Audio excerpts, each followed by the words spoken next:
kohaliku toetuse või abinõu määramine. Nüüd nende abinõude määramine, mille ma olen siis oma omavalitsuses sisestanud, mis ei ole üleriigilised, vaid on kohalikud. Jällegi vasakult menüüst valin menetlused ja avanenud aknast klõpsan nupule lisa uus kliendi menetlus. Näitan ära pöörduja isikukoodi ja seejärel klõpsan kontrolli olemasolu. Pöördumise aeg ja pöördumise liigiks kohalike toetuste puhul on lihtsalt taotlus. Ja kui ma olen need vajalikud andmed ära täitnud, klõpsan edasi. Järgnevas aknas jällegi näidatakse mulle rahvastikuregistri kontrolli tulemusi ja rahvastikuregistri järgset elukohta ning staatust. Kui kõik andmed on korras, klõpsan edasi. Järgmises aknas jällegi näidatakse mulle pöörduja kliendi üldandmete lehte, kust oli kohustuslik ära näidata sotsiaalne seisund. Juhul, kui siin on kõik andmed täidetud, mis te soovite, siis seejärel klõpsan jällegi valmis. Ja nüüd neljandas aknas tuleb siis ära näidata, millist abinõu taodeldakse. Ja selle jaoks on kõigepealt vajalik abinõu üles otsida, otsi nupust, klõpsan otsi. Ja nüüd need otsingu tulemused, need abinõud, mis teil on kohalikud, mis ta leidis, ilmuvad siia taodeldav abinõu rippmenüüsse. Ja näete, praegu on neid mul siin 2, on üleriigiliselt paigas puudega lapsehooldaja toetus ja üks laps sünd on siis esimese lapse sünnitoetus, mille ma ise olen sisestanud.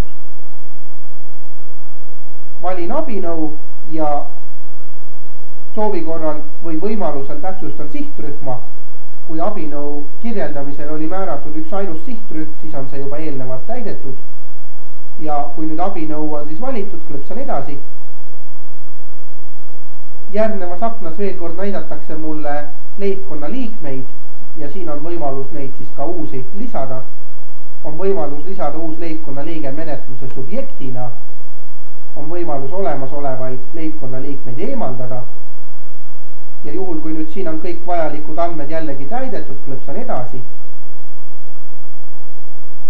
Ja viimases aknas siis taotlus või eelviimases aknas taotlus on teil võimalus näidata ära registreerimise lisainfo. Kui see on lisatud, siis klõpsan edasi. Ja nüüd siis viimases aknas jällegi, nii nagu ka kõigi teiste toetuste puhul, on väljamakse andmed, kus siis on võimalus praegu lisada väljamakse andmed. Täidan ära siis vajalikud lahtrid ja klõpsan lisatoetuse väljamakse nimekirja või klõpsan salvestaja sulge ja näitan ära selle väljamakse hilisemalt abinõu rakendamise käigus. Kui abinõu määramine on ilusti tehtud, pöördumine ja taotlus on sisestatud, siis on loodud uus lihtmenetlus, mille sisuks on siis see valitud abinõu, esimese lapse sünnitoetus näiteks siin näite puhul. Ja nüüd, kui ma soovin seda äsja sisestatud pöördumist ja taotlust üle vaadata, siis jällegi klõpsan üleval valikule pöördumised ja leitud pöördumise järel siis detailvaate nupule.